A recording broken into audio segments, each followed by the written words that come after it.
Hello everybody, welcome back to the channel. JustusRStone here. Today, talking about volume number 6 in Jun Mochizuki's manga series, Pandora Hearts.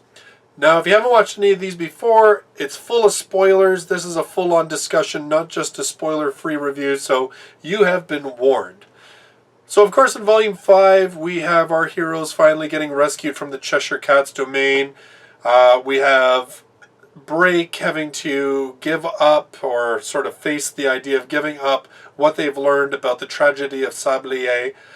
There's all this stuff going on in volume 5 that's very heavy, very dark, and when we start in volume number 6, we sort of have the direct results of that. In the very first chapter of this volume, we have Xerxes relating to Oz exactly what happened, that it was in fact Vincent that took Sharon, and that he was holding her hostage and infected her with this virus that he basically held the cure for. And he said to Xerxes, use your chain, which allows you to sort of negate the abilities of all other chains to destroy what you've brought back from the Cheshire Cat's domain, or else I will destroy the antidote that can save Sharon.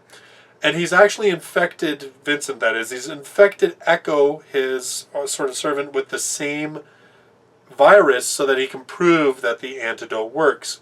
And what's really cool, and I think will have bigger ramifications down the road, is that once Xerxes goes ahead and breaks this whole thing and destroys it, Vincent is like going to drop the antidote, so basically back out on his part of the deal, and it is Echo who saves the antidote and gives it to Break, probably very much at her own peril, but she does it. She does the right thing. And even Break admits that he was shocked by it because he thought that Echo was just a doll. So we have him relating these events, and we get a little bit of Break's backstory here. So we find out that he's not blood related to Sharon, which I think we kind of knew that beforehand. He was actually discovered by Sharon sort of near death on the doorstep of her family's home. He was missing an eye, and we find out that he was just very angry, antisocial, and that it was probably Sharon's mom, Shelley, that brought him sort of back to humanity and endeared him to Sharon and everybody else. And he ends up telling Sharon, she's all mad at him, like, why'd you do that for me, and I was too weak, and blah, blah, blah. And he's like, no, I did it for myself, because your mom would have killed me if anything was going to happen to you. And like, you seem to get this idea that Shelley is sort of like this polar opposites within her, right? Like, everyone's like, oh, her warmth and her love, it brought out Break, brought him back from this brink of anger and destruction. But on the other hand, you really have to think that Break knows what he's talking about when he says that she is completely capable of killing him if anything happens to Sharon. And we also find out that the intention of the abyss was the thing that took Break's eye and gave it, funny enough, he says it was the Cheshire Cat. The Cheshire Cat had his eye. And I think that was what he really was trying to get back. It wasn't just the whole memories and stuff. He was really looking to see, where's my damn eye, and I want it back. So we get this sort of summary of events of what was going on, sort of that we didn't see in the previous volume, and it kind of gives us a bit more of this backstory of Break. And then we get sort of what should be a break from all of the heavy sort of things of the book, which is Oscar, Oz's uncle, saying, let's, go and visit your sister, because I got this letter from her, and, you haven't seen her since you came back. And we actually find out that it's just because Oscar's all pissed off because supposedly Ada, I think it's Ada, has fallen in love with someone, and Oscar just will not have any of it. And instead of arranging a formal visit, he decides we're going to sneak in, like, right here, right now. We're not going to wait. And it all would have probably gone fine if Oscar had pretended to be a teacher, but instead he put on the boys' school uniform and tried to pretend like he was a student. It's a bit of a farce, and of course everyone ends up getting scattered because they're all being chased by the school students and authorities.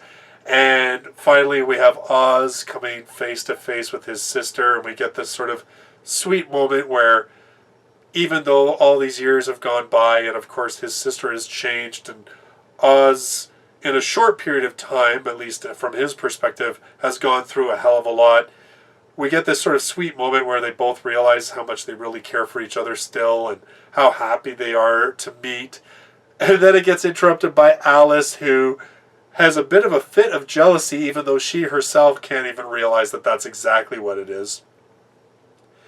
And then things get kind of heavy a little bit again as Ada's knocked unconscious and Oz is kidnapped by the Baskervilles, and then oddly enough is rescued, or attempted to be rescued, by the true heir of the Night Ray family, Elliot. Now, this whole sort of sequence of this, it was kind of very interesting to me because, first of all, of course, we have to end on sort of action and build into the next volume. So, we have the big reveal where Jack sort of reveals himself to the Baskervilles and everything else at the end of this volume, so to carry us into the next one and leave us on a cliffhanger. But I think this whole thing with the Baskervilles, it was all really about delving into Oz and his psyche, and he and Elliot sort of have this back and forth about this book series that they've read, and we realize that Oz is living his life as sort of this thought where I should allow myself to be destroyed if that's what happens, because it'll be easier for everybody else. It'll be better if I just allow myself to be destroyed and to die, and nobody else will get hurt. He's just kind of going along with it. And Elliot says, you know what, that's BS. Because you're really actually hurting everybody by not trying to live.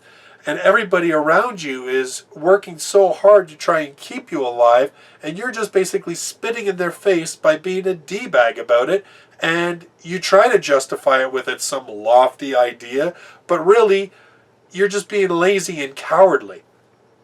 And I thought that was kind of cool. It was kind of meta, right? Because it's a story within a story about characters arguing about themselves, but using it through arguing about other characters.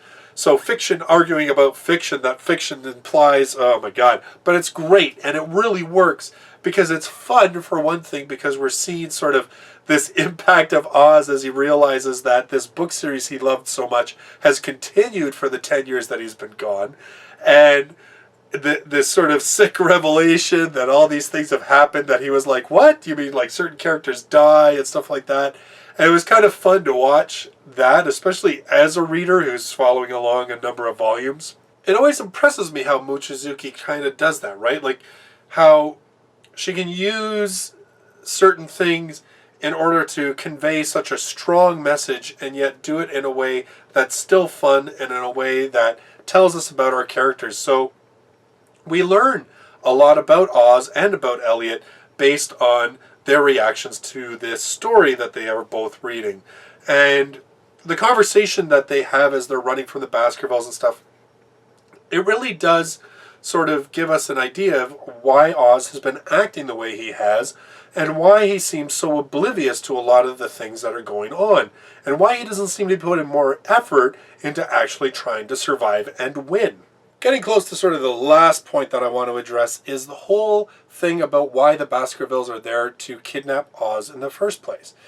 And basically they say to him, 100 years ago we were ordered by Edgar Sama to go out and do this at Sablier, and we followed orders because that's how we're wired, that's how we're created.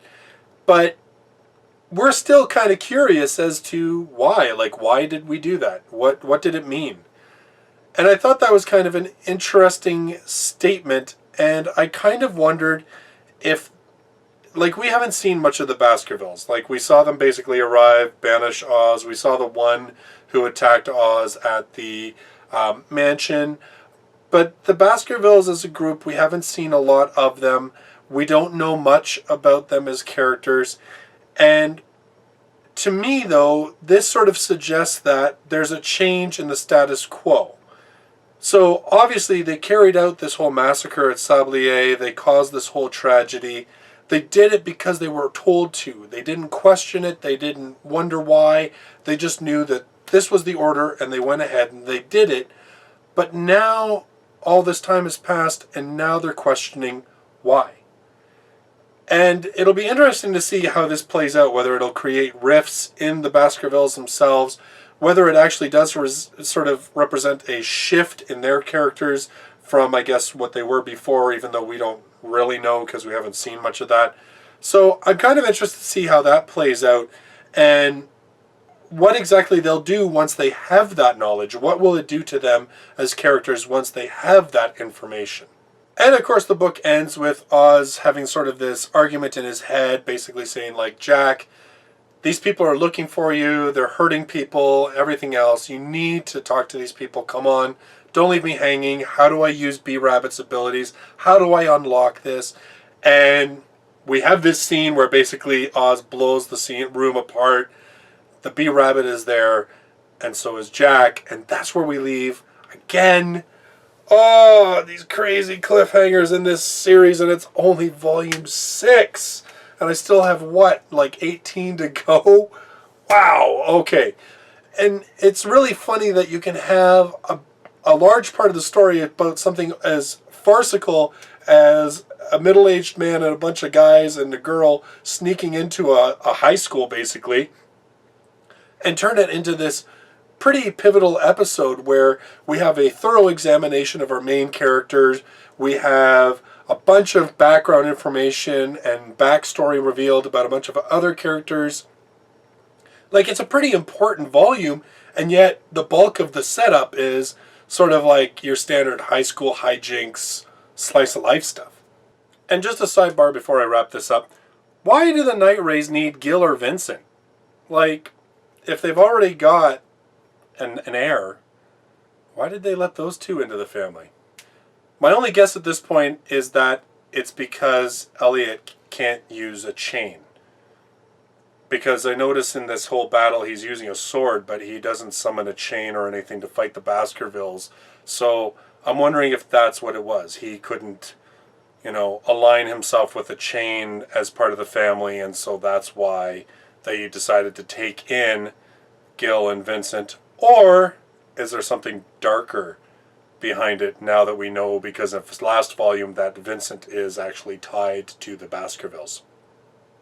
So those are my thoughts on volume number 6, another great episode of Pandora Hearts, and I am going to try and make these videos a lot faster and keep up with things because I got to know what happens next, and I really don't allow myself to read any further until I've recorded one of these videos. So thanks very much for watching, everybody. Subscribe to the channel if you haven't already so you can keep up with all my future Pandora Hearts reviews, as well as light novel reviews and reviews of other mangas.